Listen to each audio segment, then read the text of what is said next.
Hello guys, welcome back to our channel ఏజే reviews.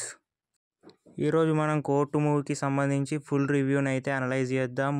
Nani సంత బ్యానర్లో వచ్చిన తాజా చిత్రం కోర్టు సినిమా 2013లో విశాఖపట్నం బ్యాక్డ్రాప్లో నడిచిన కథ.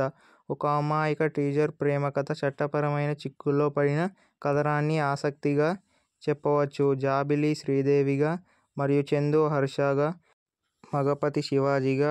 దర్శకుడు రామ్ జగదీష్ కథని మెల్లగా మొదలుపెట్టి విరామం తర్వాత టెన్షన్ పెంచుతూ కథను తారస్థాయికి తీసుకువెళ్తాడు. చట్టపరమైన అంశాలు కథలో చిక్కులు కల్పిస్తాయి.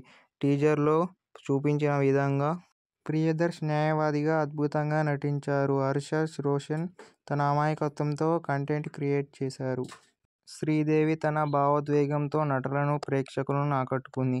శివాజీ విలన్గా తన పాత్రను బలంగా నడిపించారు. హర్షవర్ధన్, సాయి కుమార్, రోహిణి తమ పాత్రలకు న్యాయం చేశారని చెప్పవచ్చు.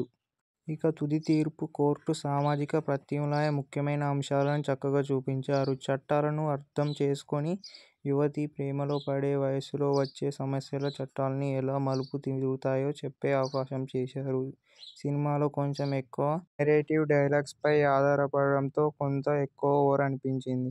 బ్యాక్గ్రౌండ్ మ్యూజిక్ మాత్రం మామూలుగా లేదు. మొత్తం మీద కోర్టు మూవీ నేనిచ్చే రేటింగ్ అయితే 5కి 4 ఇవ్వగలను. మీ అభిప్రాయాన్ని కామెంట్ బాక్స్లో తెలపండి. మరిన్ని రివ్యూల కొరకు ఛానల్ని సబ్స్క్రైబ్ చేసుకోండి. ఇంకా లైక్ చేయని వారు ఎవరైనా ఉంటే లైక్ చేయండి.